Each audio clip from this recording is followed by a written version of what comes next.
तीन देवरानियों ने कराई दो विधवा जेठानी की शादी। चारों तरफ खुशी का माहौल होता है। सभी लोग बारात में नाचते कूदते जा रहे होते हैं।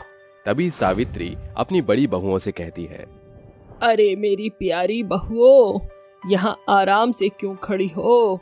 चलो नाचो कूदो, आज तुम्हारे तीनों देवरों की शादी है, शादी। अरे माँ जी, आप टेंशन क्यों लेती हो? देखना, हमारी वीडियो बना बना कर थक जाएगा वीडियो वाला। हाँ माँ जी, अब देखो हम अपनी देवर की बारात किस प्रकार अपनी देवरानियों के घर तक लेकर जाएंगे। अरे फिर क्या था, दोनों जेठानियां नाचते कूदते अपनी देवरानियों के घर पर अपने तीनों देवरों की बारात लेकर पहुंच जाती हैं। जिसके बाद वो अपने देवरों की शादी धूमधाम से करके अपनी तीनों देवरानियों को अपने साथ घर ले आती हैं और उन तीनों का गृह प्रवेश करती हैं। अरे अपना दाया पैर मारो और घर के अंदर गृह प्रवेश करो, लेकिन उससे पहले तुम्हें हमें नीक देना होगा। बिल्कुल सही कहा आपने, हमारा नीक लेने का हक तो बनता ही है। चलो पहले हमें नीक दो। तीनों देवरानियां अपनी जेठानियों को गृह प्रवेश का नेक देती हैं, जिसके बाद वो घर के अंदर गृह प्रवेश करती हैं। चारों तरफ खुशियां ही खुशियां होती हैं और सभी लोग एक दूसरे से बातें करते हुए खिलखिला रहे होते हैं। आप दोनों तो बिल्कुल हमारी बड़ी बहन की तरह हो। कभी भी हमसे कोई गलती हो तो हमें अपनी छोटी बहन समझकर माफ जरूर करना। हाँ, हम इस घर में देवरानी और जेठानी की तरह नहीं, बल्कि छोटी बहन और बड़ी बहन की तरह रहना चाहते हैं। अपनी देवरानियों के मुंह से ऐसी बातें सुनकर कल्पना और श्वेता दोनों ही हैरान रह जाती हैं और उन दोनों की आंखों में आंसू आ जाते हैं। जिसके बाद कल्पना और श्वेता दोनों ही अपनी देवरानियों को गले से लगाकर कहती हैं, कुछ भी हो जाए, हम हमेशा बहनों की ही तरह रहेंगे और हम बड़ी बहन होने के नाते तुम्हें डांटेंगे भी और प्यार भी करेंगे। वो पांचों बहुत अच्छे से एक दूसरे से बातें कर रही होती हैं। दूर खड़ी सावित्री ये सब देख रही होती है और अपने मन ही मन सोचती है, आखिर ऐसी कौन सी बात है जो ये पांचों इतनी जोर जोर से हंस रही हैं? सावित्री वहां तुरंत पहुंचती है। जिसके बाद वो पांचों चुप हो जाती हैं। ये देख सावित्री को थोड़ा अजीब लगता है, फिर वो वहां से चली जाती हैं। ऐसे ही धीरे धीरे कुछ दिन बीत जाते हैं और एक दिन कल्पना और श्वेता दोनों को अचानक से उल्टियां और चक्कर आने लगते हैं। आप मानो या ना मानो, मुझे तो पता है हमारे घर में कोई नन्हा मुन्ना आने वाला है। मैंने तो दोनों के नाम भी सोच लिए हैं। एक का नाम ऋषभ रखेंगे और दूसरे का नाम रेहान। मैं तो दोनों को प्यार से लड्डू और भोलू कहूंगी। क्यों मेरी प्यारी जेठानियों, कोई दिक्कत तो नहीं है? ओहो, तुम भी क्या सोचती रहती हो? ऐसा कुछ नहीं है, अभी डॉक्टर आएंगे तो चेकअप करके सब कुछ बता देंगे। इन तीनों को तो बस बात ही बनाना आता है, इनकी बातों पर ध्यान मत दो कल्पना। कुछ ही देर में डॉक्टर आता है, जिसके बाद वो कल्पना और श्वेता का चेकअप करता है। चेकअप करने के बाद वो खुशी खुशी सावित्री से कहता है, अरे मुबारक हो आपको, आपकी दोनों बहू प्रेग्नेंट है और बहुत जल्दी इस घर में नन्हे मुन्ने बच्चे आने वाले हैं। ये सुनते ही सावित्री खुशी से झूम पड़ती है और अपनी दोनों बहुओं को गले से लगा लेती है। वहीं वो अपनी तीनों छोटी बहुओं को भी गले से लगाकर कहती है, जब से तुमने हमारे घर में कदम रखे हैं, तब से ही हमारे घर में खुशियों का माहौल पूरे घर के अंदर फैल गया है। मैं तुम्हें बहुत भाग्यशाली मानती हूँ। सावित्री की बात सुनकर अनाया, राखी और माया तीनों ही बहुत खुश होती हैं। वहीं कल्पना और श्वेता भी बहुत खुश होती है। तभी उन दोनों के पति उनके पास आते हैं और उन दोनों से कहते हैं, कल्पना, आखिरकार हम भी अपने परिवार की एक नई शुरुआत करने जा रहे हैं।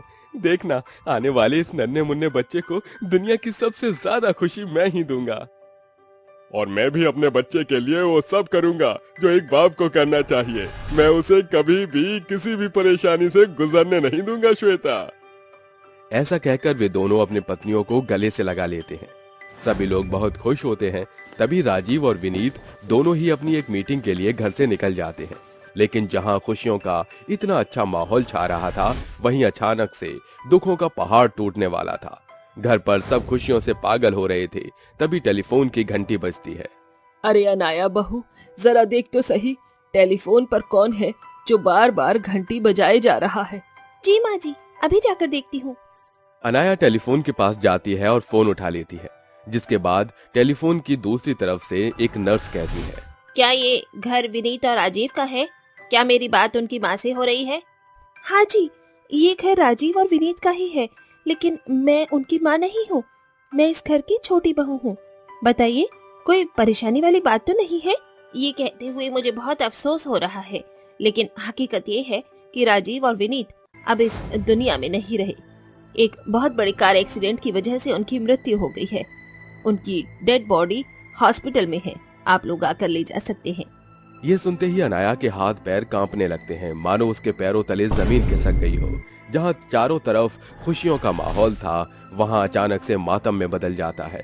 जैसे ही अनाया घर के सभी सदस्यों को इस बात के बारे में बताती है, सभी फूट फूट कर रोने लगते हैं। विक्की, विवेक और राहुल तीनों ही अपने बड़े भाइयों की डेड बॉडी हॉस्पिटल से लेकर आते हैं ताकि वो अपने दोनों भाइयों का अंतिम संस्कार करवा सकें। हे भगवान, ये मेरे दोनों बच्चों के साथ क्या हो गया? मैंने ऐसा कभी सपने में भी नहीं सोचा था। माँ जी, अपने आप को संभालिए। अगर इस प्रकार रोती रहेगी आप तो आपकी तबीयत बिगड़ जाएगी। माँ जी, आप तो जानती हो ना, हमारे जेठानियों की रो रो कर बुरी हालत हो गई है। उनका इस समय ख्याल भी रखना चाहिए हमें। अरे ये जो हुआ है उन दोनों के ही काले नसीब की वजह से हुआ है। मैं उन दोनों को इस घर में नहीं रहने दूंगी। सावित्री रोते हुए कल्पना और श्वेता के पास जाती है और उन दोनों का हाथ पकड़कर उन्हें घर के बाहर निकाल देती है। चली जाओ यहाँ से। आज के बाद इस घर की तरफ लौट कर भी मत आना। तुम दोनों की वजह से मेरे दोनों बेटे मुझसे छिन गए हैं। मैं अब तुम दोनों को इस घर में बर्दाश्त नहीं कर सकती। नहीं माँ जी, आप ये क्या कर रही हो? इसमें हमारी जेठानियों का क्या कसूर है? जो हुआ वो किस्मत का लेखा जोखा है। अनाया, माया और राखी तीनों ही मिलकर अपनी सास को अच्छे से समझाती हैं।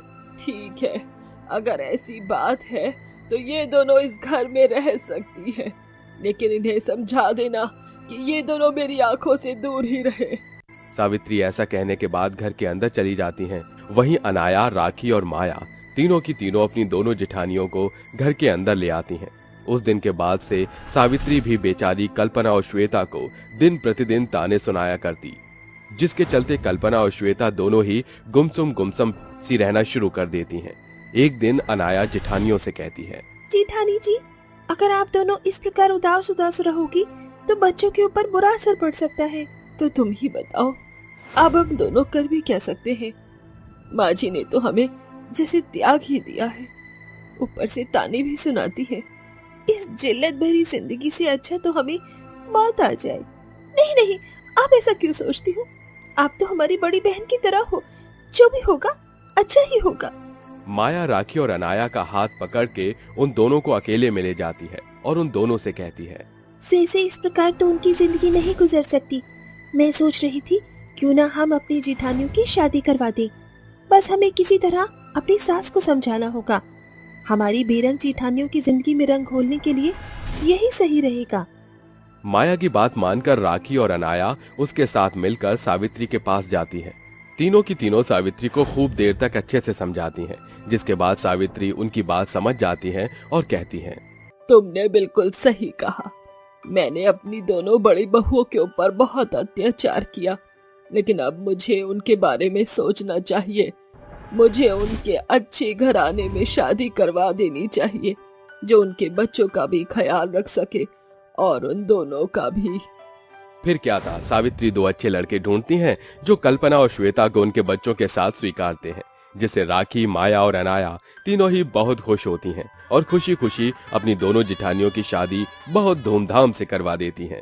उस दिन के बाद से उन तीनों की जेठानियां कल्पना और श्वेता दोनों खुशी खुशी अपने ससुराल में रहने लगती हैं।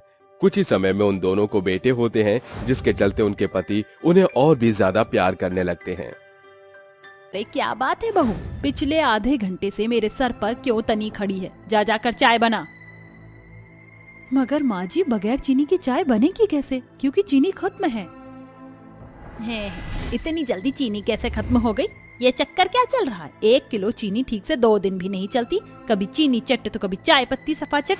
और तो और रसोई का राशन का तो कोई हिसाब किताब ही नहीं है। पता नहीं कैसी हफ्सी बहू मिली है, किचन का कोई भी सामान हफ्ता भर नहीं ले जाती है। ये सुनकर संवेदिता गुस्से में अपनी सास पर चढ़ बैठती है अगर मैं हपसी हूँ तो आप भी कोई हींग जीरा नहीं खाती सासू माँ, समझी ना?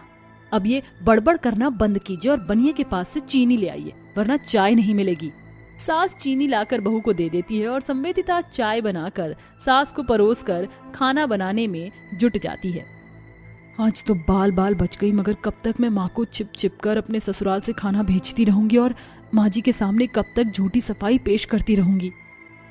तो देखा आपने दर्शकों, दरअसल बहू की रसोई से जल्दी जल्दी राशन खत्म होने का राज बहू का मायके खाना भेजना था, क्योंकि संवेदिता की माँ चारुलता बहुत ही कामचोर थी, जो चूल्हे चौके के नाम से ही चिढ़ जाती थी।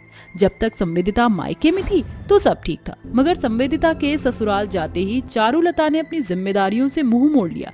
ऐसे में मायके के मुंह से बेचारी बहू आज तक बड़ी ही सफाई से ससुराल का खाना मायके पहुंचा रही है, क्योंकि बहू का मायका कुछ ही दूरी पर था। बहू बनाया हुआ खाना पैक करके किचन की खिड़की से फांद कर फटाफट मायके आती है, जहां उसका पिता पवन भूख से बेहाल हो रहा था। जैसे ही संवेदिता खाने का बॉक्स खोलती, उसकी आलसी माँ चारुलता खाने पर टूट पड़ती है। अरे वाह, क्या बात है, गर्मा गर्म कचौड़ी के साथ स्वादिष्ट आलू गोभी खाने का मजा ही अलग है। अरे भाग्यवान, बस तुम्हारा पेट ही पहाड़ है, कभी ये मन नहीं करता कि पति को भी पूछ लूं। अरे तुम जानते तो हो, भूख के आगे मुझे कुछ भी नहीं दिखता। माँ, आखिर ऐसा कब तक चलेगा? कब तक मुझे छुपे रुस्तम की तरह अपनी ससुराल की रसोई से खाना मायके लाना होगा? अरे छोड़ क्यों नहीं देती आप आलस करना। ये सुनकर चारुलता झूठ मूठ कर रोते हुए कहती है, सच ही कहते हैं लोग, शादी के बाद बिटिया पराई हो जाती है, मगर एक बात याद रखना मेरी बच्ची, माँ माँ होती है और बड़ापा होता है। ओहो माँ, बस कीजिए ये मेलोड्रामा, जा रही हूँ मैं, वरना मेरी सास ने मुझे किचन में नहीं पाया तो बखेड़ा खड़ा कर देंगी। बेचारी बहू भाग भाग कर पीछे के रास्ते से अंदर आती है, तभी वहाँ खड़ी सास उसे घूरने लगती है। क्यों बहू रानी, घर में बतेरे दरवाजे होते हुए खिड़की से आने की जहमत क्यों उठा रही है? शुरू हो गई सासू माँ की इंस्पेक्शन, अब कैसे बचूं? अरे क्या हुआ बहू रानी, मुंह में ही फुसफुसाती रहोगी या बोलोगी? वो माँ जी, एक बड़ा सा चूहा ना टमाटर लेकर भाग गया, बस उसे ही मारने के लिए मैंने खिड़की से छलांग लगाई थी। हाँ, रहने दे बहू रानी, ये चंकी चाट की चालबाजी सास के साथ मत चला। अगर तू 72 पेच है बहू रानी, तो मैं भी 56 चूरी हूँ, कुछ तो झोल है। ऐसे ही दिन बीतते जाते हैं, बेचारी बहू ससुराल और मायके में बट कर रह जाती है। तभी एक दिन संवेदिता की कामचोर माँ चारुलता फोन पर फरमाइश करती है, मेरी बिटिया तात लई है, माँ ये मक्खन लगाना बंद करो और मुद्दे पर आओ। अरे बेटी, वो आज ना मुझे पालक पनीर खाने का बड़ा मन है, तू वही बना कर लाना। चारुलता अपनी फरमाइश बताकर फोन रखती है और बेचारी बहू सर पकड़कर बोलती है, माँ के लिए तो मेरे ससुराल की रसोई 5 स्टार होटल हो गई है। फरमाइश दिया और फोन काट दिया। पालक पनीर बनाने से पहले मेरी खड़ूस सास 100 सवाल खड़े करेंगी। बहू सास के पास आकर बोलती है, माँ जी, वो मेरा पालक पनीर खाने का बहुत मन है, प्लीज कुछ पैसे दे दीजिए। ये सुनकर सुषमा अपनी बहू को फटकारती हुई बोलती है, अरे पैसे क्या पेड़ पर रुकते हैं, सारा पैसा तो रसोई का राशन खरीदने में खर्च हो जाता है। मेरे पास तेरी पालक पनीर की फरमाइश पूरी करने के लिए एक पैसा नहीं है। अरे भाग्यवान, इतनी कंजूसी करके कहाँ जाओगी, दे दो बहू को पैसे। हाँ माँ, वैसे भी पालक पनीर का खाने का चाव है। फिर ठीक है, अपने बेटे पर तो सुषमा सब न्यौछावर कर दे। सुषमा अपनी बहू को 500 रुपए का नोट दे देती है और संवेदिता पूरे पैसे खर्च करके मायके और ससुराल की रसोई पकाती है। अरे बहू, ये चूल्हे पर हांडी क्यों चढ़ा रखी है, मोहल्ले को दावत पर बुलाया है क्या? अरे नहीं माँ जी, ये तो अपने ही परिवार में खत्म हो जाएगा। अरे बहू, तेरा पेट एशिया से भी बड़ा है, इसलिए थोड़े में भरता नहीं है, जाने कब बंद होगी तेरी हपसी हरकतें। ये बोलकर सास वहाँ से चली जाती और बहू सभी को खाना खिलाने के बाद खाना लेकर मायके पहुँचती है। अरे आ गई मेरी बेटी, चल अब जल्दी से खाना खिला दे। हाँ, क्यों नहीं, ये लो भर भर के खा लो, आपको तो बस चरने आता है, बस खाना बनाने के नाम से चिड़चिड़ी हो जाती है। अरे संवेदिता, तू चाहे लाख भिगो कर जूते क्यों न मार ले, मगर तेरी आलसी माँ को अपनी भूख के आगे बेटी के बसे बसाए घर की कोई परवाह नहीं है। ऐसे ही समय गुजरता जाता है, मगर संवेदिता के लाख बोलने पर भी उसकी माँ के सर चढ़ा फूहड़पन का फितूर नहीं उतरता। वहीं दूसरी ओर ससुराल का हर एक दिन संवेदिता पर भारी पड़ने लगता है, जब सास के ताने बाने बढ़ते ही चले जाते हैं। माँ जी, आप यहाँ क्यों खड़ी हैं? अरे मैं कौन सा तेरे सर पर चढ़कर खड़ी हूँ, बना खाना। बेचारी बहू सास की निगरानी में खाना बनाते हुए बोलती है। ससुराल से मायके खाना भेजने का क्या खूब नजराना मिला है कि अब ये किचन मेरे लिए कटघरा बन गया है। संवेदिता खाना बनाकर ससुराल के लोगों में सर्व कर देती है। वाह संवेदिता, क्या डिलीशियस दाल मखनी बनाई है तुमने। सचमुच बहू, खाना वाकई बहुत स्वादिष्ट है। सभी खाने में बिजी हैं, ये सही मौका है मायके में खाना देकर आने का। मैं जरा रसोई में जा रही हूँ। बहू रसोई का बहाना बनाकर अपने मायके खाना देने आती है। तभी सास भी बहू के पीछे पीछे मायके पहुंच जाती है और बहू का भांडा फूट जाता है। क्या बात है बहू रानी, क्या खूब खातिर भाव हो रही है मायके वालों की। अब पता चला कि रसोई जल्दी जल्दी से खाली कैसे होता था। ओ गॉड, आज तो बुरी फंस गई। शक तो मुझे पहले ही था, क्यों समझी जी? मैंने तो सुना था कि बाप बेटी के ससुराल का पानी भी नहीं पीता, और यहाँ आप दोनों मियाँ बीवी बड़े ही मजे से मेरे घर से आया खाना गपागप ठूस रहे हैं। मेरे घर का किचन कोई राशन कोटा नहीं। और दूसरी बात बहू रानी, ससुराल से मायके कुछ जाता नहीं बल्कि आता है। तूने इतने दिनों तक हमें अंधेरे में रखा, अब तू यहीं रहेगी। ये सुनकर संवेदिता की आंखों में आंसू भर आते हैं। तभी चारुलता बोलती है, अरे नहीं नहीं समधन जी, मेरी संवेदिता से नाता तोड़कर मत जाइए। मेरी सजा मेरी बेटी को मत दीजिए, इसे लेते जाइए। अब मेरी संवेदिता आपको शिकायत का मौका नहीं देगी। हाँ सासू माँ, मुझे मायके में छोड़कर मत जाइए। शादी के बाद ससुराल ही बहू का असली घर होता है। आई एम सॉरी, मुझे माफ कर दीजिए। मैं फिर कभी ससुराल से खाना मायके नहीं लाऊंगी, पक्का। ऊपर से सख्त दिखने वाली सुषमा को बहू के आंसू पिघला देते हैं और फिर सुषमा संवेदिता को लेकर घर लौट जाती है। वहीं अपनी बेटी का बसा बसाया घर टूटने के डर से चारुलता आलस छोड़कर अपनी जिम्मेदारी को समझते हुए खुद खाना बनाने लगती है। वहीं सास भी बीती बातों पर मिट्टी डालकर अपनी बहू को माफ कर देती है और इस तरह ससुराल से मायके खाना भेजने का सिलसिला यहीं खत्म हो जाता है।